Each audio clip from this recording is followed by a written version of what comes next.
out of time yesterday, so I'll start this one a little bit earlier. Today, thought we'd talk a little bit about money. Well, more particularly, gold. I was asked a while back, what's the big deal about gold? What's so great about gold?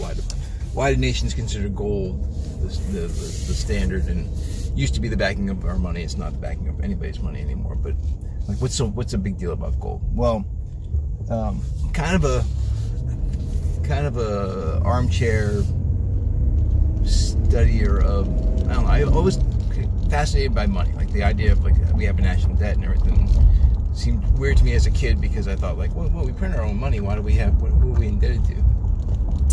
Anyways, growing up, I didn't really pay that much attention to it, but now in my adulter years, if that's a word, adulter, I started studying gold and money and what it really means. So let's understand what money first is. Money is a way to collect your time and your energy and your creativity and trade it for somebody else's time, money, and time, energy, and creativity, right? I do some work, I get compensated. You do some work, you get compensated. We can change each other's work, as opposed to just bartering. Like, I'll give you these dozen eggs for that block of cheese. Now we can set different prices. It's easily transferable, my energy and resources to your energy and resources. So why is gold what's the big deal about gold? Well, gold, like silver, if you look, it was funny, I looked at the periodic chart not long ago and realized that, hey, these guys are on top of each other in the chart. Well, it's because they're very, very stable, which is the reason why they're shiny and the reason why they don't tarnish over time. They can last forever. An ounce of gold that was formed into a coin back in the 1600s for the Spanish Armada is still an ounce of gold, sitting at the bottom of some shipwreck, pirate baby. Anyways, so gold holds on to its it doesn't change over time, right? It doesn't like rust out. It doesn't decay. So and there's a finite amount of it. We're supposed to know. We don't really know. They fudge the measurements, but we know that it's not just limitless. We can't just keep on making more gold. We have to find it. And the reason why it is a store of energy and time is because it takes time and energy to mine it out of the ground, right? That somebody's putting in all that energy and time and resources and creativity in some cases to pull gold out of the ground. So that's why it's just another version of me, raising chickens and harvesting eggs, and someone else having a garden. This is just the same thing. It's somebody else's time and energy collected, and now non-perishable. It lasts forever and divisible. Like, I can take an ounce of gold and cut it in half, make half an ounce and hand out to 2 different people. I can take it down to 1/10 of an ounce and hand out to 10 different people, right? So it's divisible and easily transferable. That's the reason why gold, those are the reasons why, there's many of them, but those are the reasons why gold was used by nations throughout time to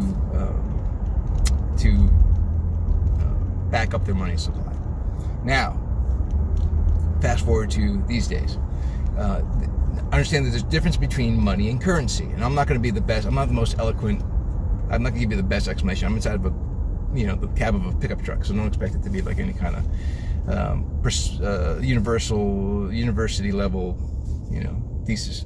But currency, your currency can be money, right? If it's backed by something that's like holds its value, but it can also not be backed by anything and therefore not be money. It can be currency but not money, and that's what we have anymore. That's what every nation has any longer, by having, they call it fiat dollars. By decree, this piece of paper has value, but it's only by decree, right? The amount of energy it takes, the amount of time and energy and creativity it takes to make a $1 bill is the same amount it takes to make a $100 bill. So they're therefore value the same, but not valued the same. Therefore, not really money, just a currency. So what happens is, if you look at the depreciation of the dollar over time, and really since I'm not going to get into a rant about the Federal Reserve. There's all kinds of great information about the Federal Reserve on the internet. You don't need me to tell you about it. But the value of the dollar has dropped significantly over time, but the value of, say, gold and silver has not. Or I would say the value of the dollar has dropped against those two other commodities or other pieces of money. take 3 silver dimes today and purchase a gallon of gas if you trade it in dollars, because it'll come out to 3 silver dimes. The one back when dimes had silver in them, they're valued at about $3 if you take 3 of them, and that's about a gallon of gas. Now again, you could have bought gas for 30 cents with those same 3 dimes back in 1950 when gas prices were that low and silver was actually still in the money. So you get, when they take the money, when they take the coin, the metal, the backing out of the money, the value of the money eventually over time drops, and that's what we have now. Anyways, all this to say, that's the reason why gold and silver have a value, or have had value in historically, to back up money. Is because it takes time and energy and resources and creativity to pull it out of the ground, very much like it takes time and energy to grow a garden, or to pull oil out of the ground, or any of those other things that we spend money on. That's why they're money. I hope that helps. Again, I'm fascinated by this stuff. By the way, I'm noticing I'm doing this a lot with my hands too. I try to fill up the space because it's a big truck. I hope that helps. I hope that gets you interested. Again, there's a lot of great resources out there if you're interested in gold. So I don't have like I could tell you to go. I've got no backing on any kind of money exchange or place to buy silver or gold. I know the places that I'd like to go to, but you'll find those. There's plenty of resources on the net. Maybe someday I'll get some advertising dollars, right? All right, cheers.